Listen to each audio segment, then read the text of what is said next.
Hello ভাই, সবাই কেমন আছো? আশা করি অনেক অনেক ভালো আছো। তো কালকে রাতে আমাদের দুজনের মধ্যে অনেক বড় একটা ঝামেলা হয়ে গেছে ভাই, ঠিক আছে? তো আমি অনেক বড় সিরিয়াস, ঠিক আছে? কারণ ইনস্টাগ্রাম থেকে কালকে রাতে একটি মেয়ে আমাকে কিছুগুলো এসএমএস করেছিল, সেই এসএমএস এর জাস্ট আমি কয়েকটা রিপ্লাই দিয়েছি, কিন্তু সেগুলোকে নিয়ে এত সিরিয়াস হবে আমি জীবনে কোনোদিনও কল্পনাও করতে পারিনি। তো মেয়েটির সাথে আমার সেরকম কিছুই নেই, আমি তাকে জানি না চিনি না, জাস্ট কয়টা মানে মেসেজ করেছিল, সেই মেসেজের আমি রিপ্লাই দিয়েছি। তো কাল রাতের থেকে ও বাংলার পাঁচের মতো মুখটা করে গেছে। তো চলো তার রাগ ভাঙাবার আমি চেষ্টা করব। তো প্লিজ মানে ব্লগটা কন্টিনিউ করো আর তার রিয়েকশনটা অবশ্যই দেখবে, ঠিক আছে? তো চলো।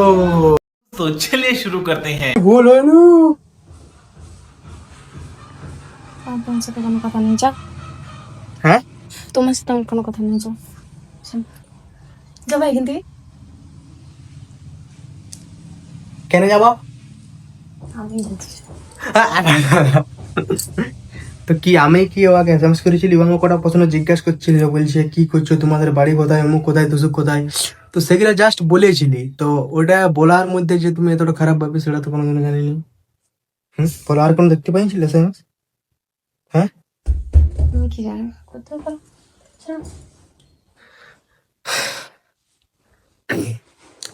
সো ফ্রেন্ডস, ওরা ওই মেয়েটি আমাকে সেরকম কোনো কথা জিজ্ঞেস করেনি, জাস্ট জিজ্ঞেস করেছিল যে তোমার বাড়ি কোথায়, ঠিক আছে? তোমাদের সাথে দেখা করতে যাব, ঠিক আছে? তো সেই জিনিসগুলোকে নিয়ে যে এতটা সিরিয়াস নেবে আমি জীবনে কোনোদিনও কল্পনাও করতে পারিনি। তো তার রাগ ভাঙবে কিনা আমি জানি না, ঠিক আছে? দেখতে পাচ্ছ সকাল থেকে, কার রাতে তো মানে কোনো নাই, রাস্তা নাই, আজ সকাল থেকে মুখটা বাংলার পাঁচের মতো করে গেছে, ঠিক আছে? রাগ ভাঙবে কিনা? কিসের রাগ? আমি রাগ হয়ে যাও।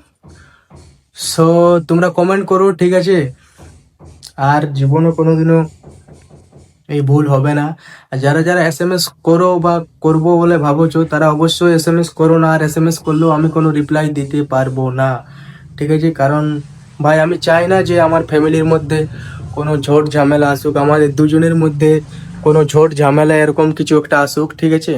আমরা একসাথে ভালোভাবে গোটা জীবন থাকতে চাই। একটুকু ভুলের জন্য কত বড় এ হয়েছে দেখতে পাচ্ছ। ঘরের লোক আমাকে বকছে যে তুই কিছু বলেছিস, কিন্তু আমি জাস্ট কোনো বলিনি, ঠিক আছে? ওই মেয়েটি আমাকে জিজ্ঞেস করেছিল যে তোমাদের বাড়ি কোথায়, ঠিক আছে? এইসব ভাবে যাবে তোমাদের সাথে আমরা দেখা করতে যাব, ঠিক আছে? এইসব জিজ্ঞেস করেছিল। জাস্ট এইটুকু জিনিস নিয়ে যে এত সিরিয়াস হবে ভাই, আমি জীবনে কোনোদিনও কল্পনাও করতে পারিনি। তো চলো বাই বাই, দেখা হচ্ছে পরের কোনো নেক্সট ভিডিওতে। আমি চেষ্টা করছি রাগ ভাঙানোর, ঠিক আছে? চলো বাই বাই।